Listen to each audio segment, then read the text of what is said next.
এক বনে খরনখর নামে এক সিংহ বাস করত। সারা দিন ঘুরে ঘুরে খরনখর হয়রান হয়ে গেল, অথচ কোনো শিকার পেল না।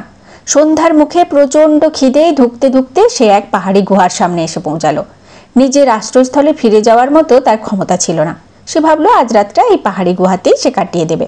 এখানে যে বাস করে সে তো নিশ্চয়ই রাতে ফিরবে, তাকে দিয়েই আজকের ভোজটা সে সেরে নেবে। সিংহ গুহায় ঢুকে পড়লো এই ভেবে, আর এক কোণে গিয়ে চুপ করে বসে রইল। আর তারপর হ্যালো এভরিওয়ান, চলে এসেছি আমি পাপিয়া আবার একটা সুন্দর শিক্ষামূলক গল্প নিয়ে।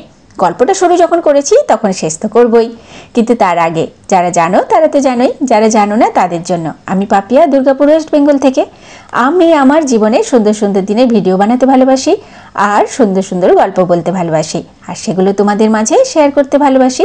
আর তোমরা যখন সেগুলো দেখে লাইক কমেন্ট করো, ভালো বলো, তখন আমার ভীষণ ভালো লাগে। সেই জন্য আমার এই ভিডিওগুলো দেখে অতি অবশ্যই লাইক কমেন্ট করতে হবে। জুড়ে ওই জিনিসটা আসবে, গাড়িটা বিশেষ আসবেই না।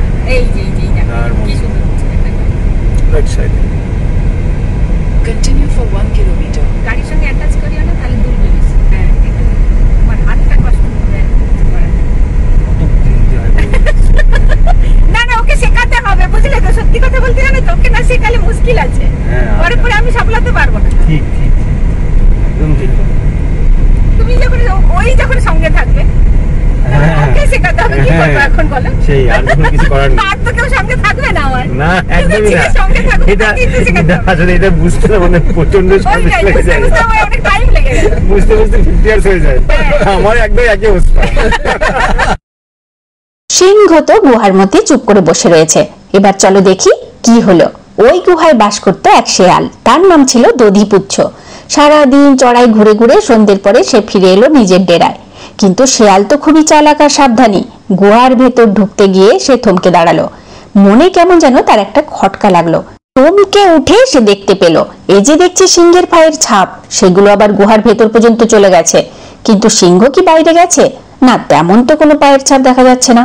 দধিপুচ্ছ নিঃশব্দে ওখান থেকে খানিকটা সরে দাঁড়ালো। সিংহ গুহার ভেতরে ঘাপটি মেরে বসে আছে নাকি বেরিয়ে গেছে তার নিশ্চিত না হয়ে কিছুতেই গুহার ভেতরে ঢোকা যাবে না। শেয়ালের মাথায় একটা বুদ্ধি এলো। সে গুহাকে উদ্দেশ্য করে চিৎকার করে বলল, ও ভাই গুহা, ও গুহা। শেয়াল খানিকক্ষণ চুপ করে দাঁড়িয়ে রইল, তারপর আবার হাঁক দিল, গুহা, তুমি আজকে কথা বলছো না কেন? চুপ কেন? কি হলো তোমার? তুমি কি আমাদের শর্তের কথা ভুলে গেছো? আমি তোমাকে বাইরে থেকে ডাক দেবো আর তুমি সেই ডাকে সাড়া দেবে, কিন্তু আজ কোনো সাড়া পাচ্ছি না কেন? যদি সাড়া নাই দাও তাহলে কিন্তু আমি বলে রাখছি আমি এখানে থাকবো না, আমি অন্য কোথাও চলে যাচ্ছি। শেয়ালের কথা গুহার ভেতরে ঘাপটে মেরে থাকা সিংহর কানে গেল। সিংহ ভাবলো গুহা হয়তো রোজ ওই শেয়ালকে ডেকে নেয়। আজ আমার ভয়ে চুপ করে বসে আছে, সাড়া দিচ্ছে না। সাড়া না পেয়ে শেয়াল যদি চলে যায় তাহলে তো সারা রাত আমাকে না খেয়ে কাটাতে হবে। তার থেকে বড় শেয়ালের সঙ্গে আজ কথা বলি। সিংহ বলল, ও ভাই শেয়াল, এসো এসো, ভেতরে এসো বন্ধু। মেঘের গর্জনের মতো সিংহের গলার শব্দে গুহার দেওয়াল বুঝি কেঁপে উঠল। দধিপুচ্ছ বিড়বিড় করে বলল, ও হরি, ওই সিংহ আমাকে খাবে বলেই গুহার মধ্যে সেঁধিয়ে রয়েছে। একটু অসাবধান হলে আর রক্ষে ছিল না। আর নয় বাবা, পালাই। শেয়াল চিৎকার করে বলল, গুহা কথা বলে এমনটি বাপের জন্মে শুনিনি। অবাক কাণ্ড। সিংহ মশাই, আপনি থাকুন ওখানে, আমি বিদায় নিলাম। এই শিক্ষামূলক গল্পটা থেকে বোঝা গেল অবশ্যই বিচার বিবেচনা করে কাজ করতে হবে, না হলেই কিন্তু বিপদে পড়তে হবে। আজকের এই শিক্ষামূলক গল্পটা আপনাদের কেমন লাগলো অতি অবশ্যই লাইক কমেন্ট করে জানাবেন। আজকে তো এই পর্যন্তই, দেখা হচ্ছে পরবর্তী ভিডিওতে আবার কিছু সুন্দর সুন্দর ভিডিও ক্লিপের সাথে, সুন্দর কিছু গল্প নিয়ে।